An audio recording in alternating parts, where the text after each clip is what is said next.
Good morning, students. We are reading chapter 3 Plant Kingdom, and in last video we read about pteridophytes. So now this video we will discuss about gymnosperms. Yes, gymnosperms means gymno means necked, sperma means seed यानी कि necked seed, या हम बोल सकते हैं the gymnosperm are plants in which the ovules are not enclosed by any ovary wall and remain exposed both before fertilization and after fertilization. ठीक है, यानी कि जिम्नोस्पर्म ऐसे प्लांट होते हैं जिनमें जो ओव्यूल्स हैं उनके चारों तरफ कोई भी ओवरी वॉल नहीं होगी. जो सीड होंगे वो कैसे होंगे, नेक्ड होंगे, एक्सपोज होंगे. ठीक है, इसके बाद पढ़ना है हमको कि these are small group of seed plants which are represented by only 900 living species इसकी हैं. और इसमें फर्स्ट फीचर्स की अगर बात करें तो आता है हैबिटेट. अभी किस हैबिटेट में पाए जाते हैं, तो generally these plants are mostly found in colder parts of northern hemisphere where they form extensive forests. A number of gymnosperm can known as ornamentals. अभी हम पढ़ेंगे ऑर्नामेंटल में इनका यूज होता है. साइकस एंड बहुत से हैं. नेक्स्ट आता है मार्फोलॉजी. तो इनके अगर हम स्ट्रक्चर देखेंगे तो किस टाइप के होता है, ये मीडियम साइज के भी होते हैं. तो gymnosperm include medium size trees और टॉल ट्रीज. ठीक है, मीडियम साइज के भी होंगे और टॉल के भी होंगे, जैसे including shrubs, the giant redwood tree. अब रेडवुड ट्री जो होता है सिक्विया, कितना इसका हाइट अगर देखेंगे तो कितनी होती है, 100 metre and one of the tallest gymnosperm. And second आता है जेमिया पिग्मिया. इसका साइज अगर हम देखेंगे तो कितना होता है, 25 centimetre and it is the smallest gymnosperm known. Many of the gymnosperm live for more than 4000 years. मतलब ऐसा नहीं, जिम्नोस्पर्म के कुछ जो मेंबर्स हैं उनकी लाइफ साइकिल बहुत ज़्यादा होती है, 4000 ईयर्स से ज़्यादा वो सर्वाइव कर सकते हैं. एग्जाम्पल में पाइनस जो है और ये जो अभी हमने पढ़ा सिक्योआ, इसकी भी लाइफ साइकिल बहुत ज़्यादा होती है, 4000 ईयर्स तक ये रह सकते हैं, उससे ज़्यादा ये रह सकते हैं. इसके बाद आती है बात एक्सटर्नल फीचर्स की. अब एक्सटर्नल फीचर्स में अगर हम बात करें तो मेन प्लांट बॉडी, जैसे कि अभी हमने पढ़ा था ब्रायोफाइट में जो मेन प्लांट बॉडी होती थी वो किस टाइप की होती थी, गैमिटोफाइट. ठीक है, फिर उसके बाद हमने पढ़ा टेरिडोफाइट, उसमें मेन प्लांट बॉडी कैसी होती थी, स्पोरोफाइट. और जिम्नोस्पर्म में भी मेन प्लांट बॉडी जो होती है वो क्या होती है, स्पोरोफाइट, यानी कि स्पोर प्रोड्यूस होंगे. रूट स्टेम लीव्स, ये वेल डेवलप्ड, यहाँ से अभी हमने पढ़ा था टेरिडोफाइट्स, वहां से भी वेल डेवलप्ड हो गए थे. तो रूट्स भी होगा इनमें, स्टेम भी होगा और लीव्स भी होगा. अब प्लांट बॉडी की बात करें तो सबसे पहले इनमें रूट कौन सी प्रेजेंट होती है, टैप रूट. अब टैप रूट क्या होता है, तो जैसे कि अभी आप चैप्टर 5 में पढ़ोगे, in majority of the dicot plants the direct elongation of radicle leads to the formation of primary root which grow inside the soil. It bears lateral roots of several other branches known as secondary tertiary roots, and the all roots primary secondary tertiary branches form tap root. अभी हम इसमें पढ़ेंगे chapter 5 में कि जैसे कि पढ़ा है आपने, एक सीड होता है, सीड के अंदर एक से पहले जो रेडिकल आता है, रेडिकल से रूट बनती है. तो रूट्स में डिवाइड होती जाएगी ब्रांचेस में, फर्स्ट प्राइमरी, फिर सेकेंडरी, फिर टर्सरी. तो इन तीनों को कॉमनली अगर बोले तो क्या बोलते हैं हम, टैप रूट सिस्टम. तो ये होता है. इसके अलावा देखेंगे हम कुछ क्या इसके जो मेंबर होते हैं उनमें क्या होता है, mycorrhiza. Roots in some genus have fungal association in the form of mycorrhiza. Mycorrhiza का मतलब क्या होता है, ऐसी रूट्स जिनमें क्या लगे हैं साथ में, फंगल एसोसिएशन. ठीक है, रूट प्लस फंगस. और ये किसमें पाया जाता है, पाइनस में. और इस टाइप के एसोसिएशन को क्या बोलते हैं हम, सिम्बायोसिस, जो कि हमने चैप्टर 2 में पढ़ा था. सिम्बायोसिस का एग्जाम्पल लाइकिन, यानी कि दो ऑर्गेनिज्म इन्वॉल्व हैं, दोनों को ही आपस में क्या है, एक दूसरे से बेनिफिट मिल रहा है, कोई किसी को हार्म नहीं पहुंचाता. तो यहाँ पे रूट्स पढ़ेंगे हम लोग. रूट क्या करते हैं, तो roots provide shelter for fungals. और फंगस का काम क्या होता है, इनमें ज़्यादा हाई एफिशिएंसी से अब्जॉर्ब कर सकते हैं. तो ये ज़्यादा से ज़्यादा मिनरल्स अब्जॉर्ब करके, वाटर अब्जॉर्ब करके प्लांट्स को सप्लाई करते हैं. एक और एग्जाम्पल आता है इसी में कि अदर स्पेशलाइज्ड रूट्स होती हैं, कोरेलाइड रूट्स, ये जो साइकस में पाई जाती हैं, associated with nitrogen fixing cyanobacteria. Yes, chapter 2 में हमने ये पढ़ा है, नाइट्रोजन फिक्सिंग साइनोबैक्टीरिया, या इनको यू बैक्टीरिया बोलते थे वहाँ पे. ब्लू ग्रीन एल्गी भी इन्हीं को बोलते हैं. Example anabaena nostoc. ये क्या करते हैं, नाइट्रोजन को फिक्स करते हैं। हमने पढ़ा है कि नाइट्रोजन एनवायरनमेंट में 78% में प्रेजेंट होती, बट अगर हम सोचे 78% नाइट्रोजन जो है वो प्लांट उसी फॉर्म में ले ले तो नहीं लेते हैं, उसका कन्वर्जन होना जरूरी है, नाइट्रोजन का नाइट्रेट, नाइट्राइट, अमोनिया। तो ये जो कन्वर्जन होता है इसी को क्या बोलते हैं हम, नाइट्रोजन साइकिल। और ये कौन करते हैं, साइनोबैक्टीरिया या ठीक है एनाबीना नॉस्टॉक। तो ये क्या हमने पढ़ा, यहाँ पे रूट्स जो होती है वो किससे एसोसिएट हो जाती है, साइनोबैक्टीरिया से। तो यहाँ पे नाइट्रोजन फिक्स करेंगे। और कौन सी सेल्स होती थी साइनोबैक्टीरिया में जो नाइट्रोजन फिक्स करती थी, वहां पे पढ़ा था हम लोगों ने हेटेरोसिस्ट, ठीक है, तो उसको देख लीजिएगा, साइकस। अब इसके बाद हमें पढ़ना है कि इसमें क्या होता है, कुछ जो स्टेम ब्रांच्ड होते हैं, कुछ में अनब्रांच्ड होते हैं। जैसे पाइनस में पढ़ेंगे तो स्टेम जो इनका होता है वो ब्रांच्ड होता है, और अगर साइकस में देखेंगे तो इनका स्टेम जो होता है वो अनब्रांच्ड होता है। लीव्स इनमें सिंपल टाइप की होती हैं, कंपाउंड भी हो सकती हैं, वो अभी चैप्टर 5 में हम लोग डिस्कस करेंगे। आगे देखना है इसमें, तो हम लोग देखेंगे कि इनकी जो लीव्स होती हैं वो मॉडिफाई हो जाती हैं। मतलब एडाप्टेशन का मीन्स क्या होता है कि कोई भी ऑर्गेनिज्म है, अगर वो किसी भी हैबिटेट में सरवाइव नहीं कर पाता तो उसकी बॉडी में ऐसे चेंजेस आ जाएं जिससे कि वो उस एनवायरनमेंट में रह सके। जैसे कि कैक्टस होता है, उसमें स्पाइंस हो जाते हैं जिससे कि वाटर लॉस नहीं होता है। तो वही चीज यहाँ पे हो रही है कि कुछ जो होते हैं plants well adapted to withstand extremes of temperature, humidity of wind, while in conifers.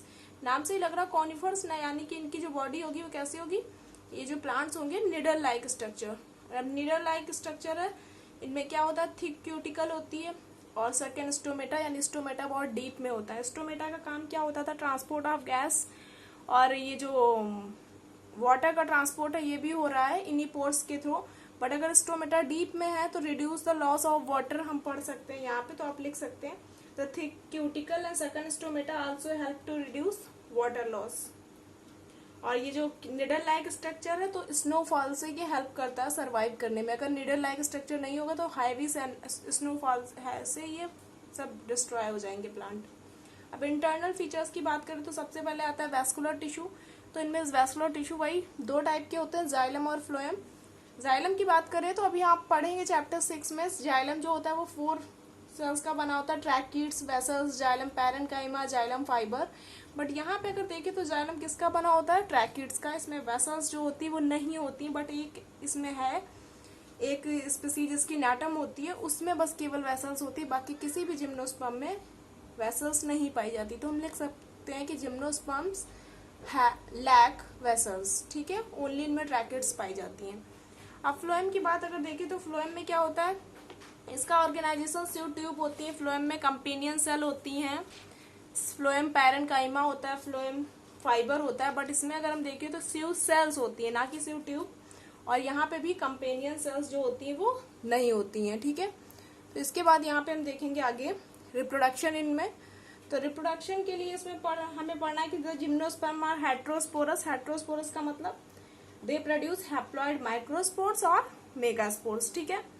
Next आता है इसी के अंदर कोन्स या स्ट्रोबेलाई। तो कोन्स या स्ट्रोबेलाई में हमें पढ़ना है the 2 kinds of spores are produced within sporangia, ठीक है।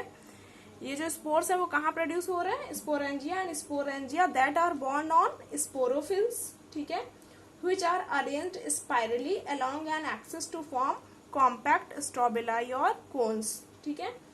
यानी कि कहने का मीन्स ये है कि जो स्पोर्स है वो कहाँ पे बनते हैं, स्पोरेंजिया में। और स्पोरेंजिया 2 टाइप की होगी, एक माइक्रोस्पोरेंजिया और एक मेगा स्पोरेंजिया। और लास्ट टॉपिक जो था टेरिडोफाइट में, वहां पे हमने डिस्कस किया था स्पोरोफिल यानी लीव्स बियरिंग स्पोरेंजिया, एक ऐसी स्पोरेंजिया जिसमें क्या लगी है, लीव्स, तो उसको क्या बोलते थे हम लोग, स्पोरोफिल, ठीक है। तो microsporangia means microsporophyll and megasporangia means megasporophyll, ठीक है। कहाँ पे होती है, बॉर्न ऑन वही मेगास्पोरोफिल या माइक्रोस्पोरोफिल। फिर ये क्या फॉर्म कर देती है, या तो मेल स्ट्रोबेलाई होगी या फीमेल स्ट्रोबेलाई, या इसी को क्या बोल सकते हैं, मेल कोन या फीमेल कोन, ठीक है। फिर इसके बाद हमें पढ़ना है कि जो प्लांट होते हैं वो 2 टाइप के हो सकते हैं, या तो ये क्या होंगे, मोनोसियस। मोनोसियस का मीन्स बाइसेक्सुअल, ये याद रखिएगा 12th में भी आएगा। ये मोनोसियस का मतलब होता है बाइसेक्सुअल, जैसे कि पाइनस।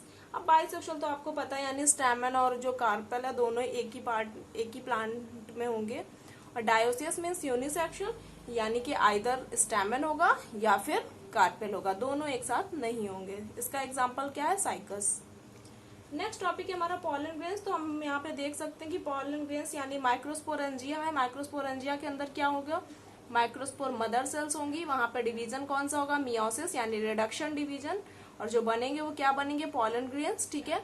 और जो पॉलन ग्रेन्स बनेंगे उनकी प्लॉइडी क्या होगी, हैप्लॉइड, इसीलिए हमने किससे डिनोट किया, एन से। और पॉलन ग्रेन्स यानी कि मेल गैमेटोफाइट, मेल गैमेट बनाएगा ये, तो इसको हमें यहाँ पे पढ़ लेना है, ठीक है। फिर इसके बाद आता है कि ओव्यूल्स। अब ओव्यूल्स की बात करें तो द मेगास्पोर मदर सेल, ठीक है, मेगास्पोरेंजिया, ठीक है, उसको क्या बोलते हैं, ओव्यूल। उसी के अंदर क्या होगी, मेगास्पोर मदर सेल होगी।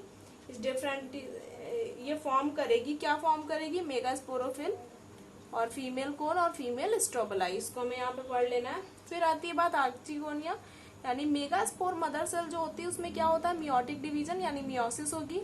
मियोसिस से कितने फॉर्म होते हैं, 4 मेगास्पोर्स होंगे जो हैप्लॉइड होते हैं। इसमें 3 जो होते हैं वो डीजेनरेट हो जाते हैं, एक ओनली सिंगल एक फंक्शनल होता है। वही क्या फॉर्म करता है, फीमेल गैमेटोफाइट या इसको एम्ब्रियोसैक भी बोलते थे। वो क्या, उसके अंदर क्या होगा, बियरिंग 2 या 2 से ज्यादा आर्किगोनिया, ठीक है। Archegonia means female sex organ, तो इसको यहाँ पे पढ़ लीजिएगा। इसके बाद आती है बात फर्टिलाइजेशन की, तो सबको पता है फर्टिलाइजेशन का मतलब एयर करंट इसमें रिक्वायर्ड होती है। Air current is required for transport of male gametes. The male gametes are carried to the archegonia, ठीक है। मेल गैमेट कहाँ पे जाएगा, आर्किगोनिया। पॉलन ग्रेन, वही पॉलन ग्रेन स्टिग्मा पे जैसे मतलब आया, फिर यहाँ पे तुम पढ़ोगे पॉलन ट्यूब फॉर्म होगी। पॉलन ट्यूब वही मेल गैमेट को लेके कहाँ पे अंदर आएगी, आर्किगोनिया के अंदर ट्रांसफर करेगी, डिस्चार्ज कर देगी आर्किगोनिया के मुंह पे, ठीक है, माउथ ऑफ द आर्किगोनिया। तो यहाँ पे हम लिखेंगे pollen tube and discharge their contents near the mouth of archegonia. और इस प्रोसेस को हम बोलते हैं साइफनोगैमी, ठीक है, इसको पढ़ लीजिएगा। फिर इसके बाद आता है सीड कैसे बनेगा, यानी following fertilization, after fertilization zygote develops into an embryo and ovule into seed. और जो सीड होगा, the seed contains food laden tissue called endosperm. Endosperm का काम होता है न्यूट्रिशन प्रोवाइड करना ग्रोइंग एम्ब्रियो को, तो ये यहाँ पे काम हो जाएगा। फिर सीड उसमें सीड में जर्मिनेशन होगा, सीड जर्मिनेट करके एक नया प्लांट प्रोड्यूस करेगा। इस तरह से ये पूरा इसका फीचर्स हैं सारे, इंक्लूडिंग फर्टिलाइजेशन स्टेप्स। अब एक बार लाइफ साइकिल इसकी देख लेते हैं। अगर इसकी लाइफ साइकिल देखें तो इसमें डिप्लॉन्टिक लाइफ साइकिल इसकी बोलते हैं, क्योंकि जो हैप्लॉइड स्टेज है वो बहुत ही शॉर्ट टाइम के लिए आती है। सबसे पहले वही मेन जो प्लांट होता है वो कैसा होता है, स्पोरोफाइट। उसको हम किससे रिप्रेजेंट करेंगे, मेल कोन या फीमेल कोन, यानी मेल स्ट्रोबलाई या फीमेल स्ट्रोबलाई। कहाँ पे होते हैं उनको मेगास्पोरोफिल या माइक्रोस्पोरोफिल बोलते हैं। Megasporophyll means leaves bearing sporangia जो फीमेल होगी, और लीव्स बियरिंग स्पोरेंजिया जो मेल होगी, ठीक है। फिर मेगास्पोरेंजिया, माइक्रोस्पोरेंजिया। अब इसके अंदर क्या होगी, megaspore mother cell, microspore mother cell. यहाँ पे डिवीजन कौन सा होगा, मियोटिक डिवीजन या रिडक्शन डिवीजन। इससे जो भी बनेंगे वो कैसे बनेंगे, हैप्लॉइड बनेंगे, इसीलिए यहाँ पे एन से डिनोट किया गया है। फिर देखेंगे आप लोग कि मेगास्पोर मदर सेल क्या बनाएगी, मेगास्पोर्स। कितने मेगास्पोर्स बनाती है, 4, ठीक है, जिसमें कि 3 जो होंगे वो डीजनरेट हो जाते हैं। यहाँ पे माइक्रोस्पोर, ठीक है। फिर माइक्रोस्पोर क्या बनाएगा, वही उसी का नेम है पॉलन ग्रेन्स। पॉलन ग्रेन के अंदर क्या होता है, मेल गैमीट। फिर यहाँ पे मेगास्पोर क्या फॉर्म करेगा, फीमेल गैमेटोफाइट, और फीमेल गैमेटोफाइट के अंदर क्या होगा, आर्किगोनिया यानी फीमेल सेक्स ऑर्गन। अभी हमने पढ़ा था यहाँ पे, इसके पहले मैंने बताया आपको कि मेल गैमेट जो होंगे are carried by air currents into near the mouth of archegonia, and this process is known as siphonogamy, and this step is known as fertilization और syngamy. After fertilization zygote develop into embryo and ovule into seed, and seed germinate into male cone or female cone. You know very well seeds are 2 types, heterosporis में होती है, ठीक है। तो seed 2 type के होंगे, megaspore, microspore. तो ये पूरा diplontic life cycle of gymnosperm हो गया। इसके बाद अगर हम बात करें इकोनॉमिक इंपॉर्टेंस की जिम्नोस्पर्म की, तो हम देख सकते हैं कि सीड्स ऑफ पाइनस, इसका कॉमनली नाम जो होता है एज अ फूड चिलगोजा, ठीक है, are used as food after roasting. और some other edible gymnosperm plant जैसे कि endosperm of ginkgo, seed kernel of some cycas, ये सब एज अ फूड यूज किए जाते हैं। इसके अलावा अगर बात करें तो एज अ फ्यूल भी इनको यूज किया जाता है। And gymnosperm provide soft wood for construction, Pollywood या पेपर इंडस्ट्रीज में इनका यूज होता है। इसके अलावा अगर बात करें तो हम देख सकते हैं एफेड्रीन, ठीक है, एंटीबायोटिक है। ये एंटीबायोटिक जो हमने डिस्कस किया था जब वायरस पढ़ाया था हमने, ठीक है।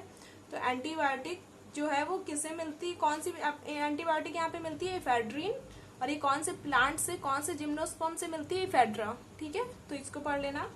इसके अलावा एक और होती है, इस एफेड्रा का यूज क्या होता है, it is used for curing respiratory problems like asthma वगैरह में इसको दिया जाता है एफेड्रीन को।